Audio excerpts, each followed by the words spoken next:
Good afternoon. Welcome to the press conference with the New England Revolution head coach Caleb Porter. Please raise your hand, and when given the opportunity, state your name and media. The first question, Frank Delipa, please, your turn. Great. Hey, Caleb. Judging by results of the last couple of results of last night, especially, away leg games in this competition could be difficult. So the question is, how different will conditions be tomorrow, and how are you guys preparing? I can't hear him. I cannot hear him. Frank, again, please. Okay. Más una vez. Caleb, judging by results of the last couple nights, the away leg games can be difficult in this competition. So the question is, how different will conditions be tomorrow, and how are you guys preparing?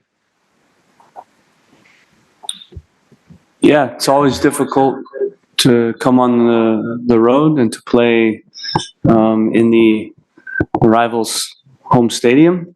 We're very pleased that we have a 4-0 advantage right now in the aggregate, and that we were able to keep a clean sheet. We know if we score one goal that they need 6, but we still have work to do in this game, and we have to have a mindset to win the game.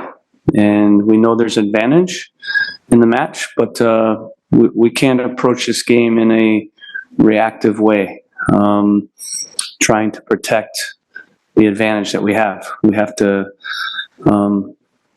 be aggressive and smart, of course, and organized, and understand that we will be under pressure because they're going to attack us. They need goals in the match, so we will be under some pressure.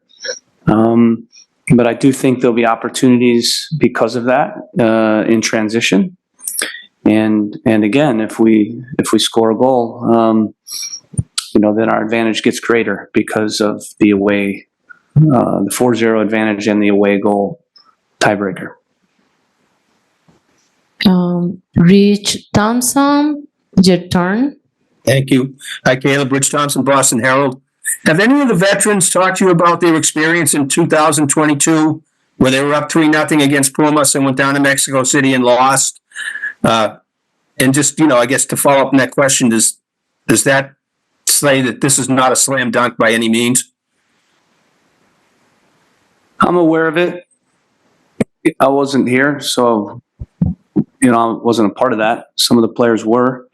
We can't have PTSD because of that. We need to know this is a new team and it's a new situation. So, for me, there's no need to overthink that. It'd be like me worrying about every loss that they had in the past and thinking that's going to be a problem for the future and the present. So no, I don't think that's going to be in our heads whatsoever.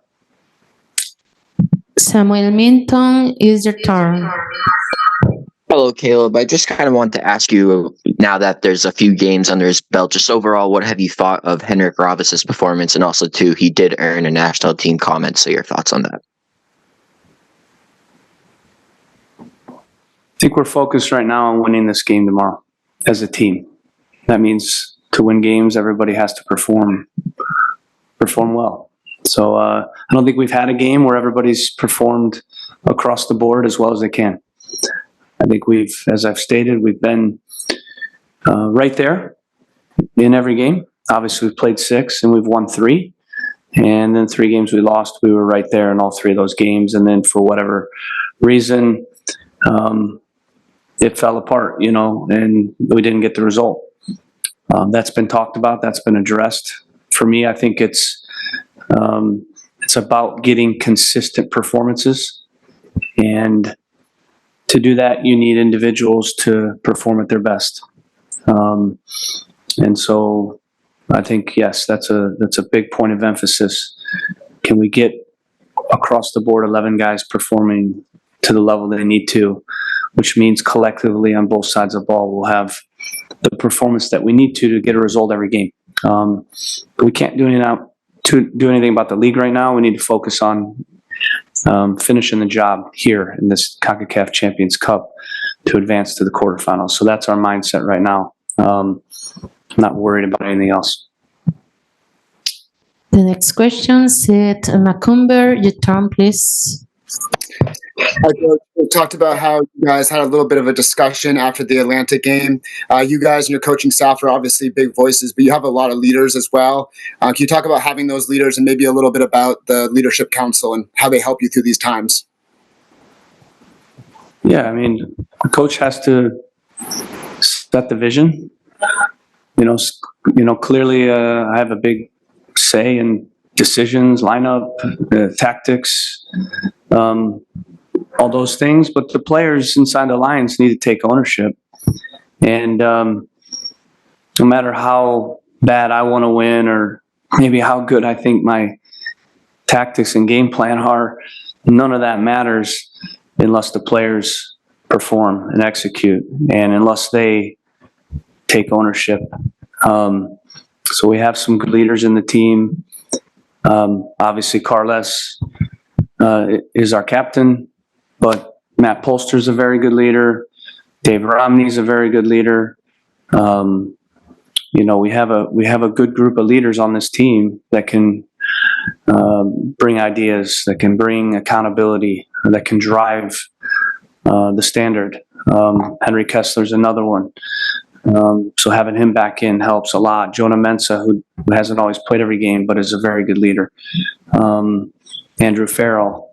We have veteran guys. So I think it is important that they are an extension of me. And, I think the message after the game at Atlanta was we're there, but to win, we need 5 to 10% more hunger. And a lot of it is, for me, the mentality, and I look at winning duels. That usually in most matches in this league and in any game you play, the Champions Cup's the same. The team that wins more duels usually has the better mentality to win the game. So I think that'll be a continued point of emphasis, making sure that we're ready to fight and roll our sleeves up and battle. And I think in the Champions Cup we've shown that urgency. And I think we've shown that urgency in the league as well, especially in first halves. But for whatever reason, we're not getting the job done there. So maybe we can talk about that after this game. No more question? Okay, thank you very much, Coach. Thank you. And this concludes the press conference.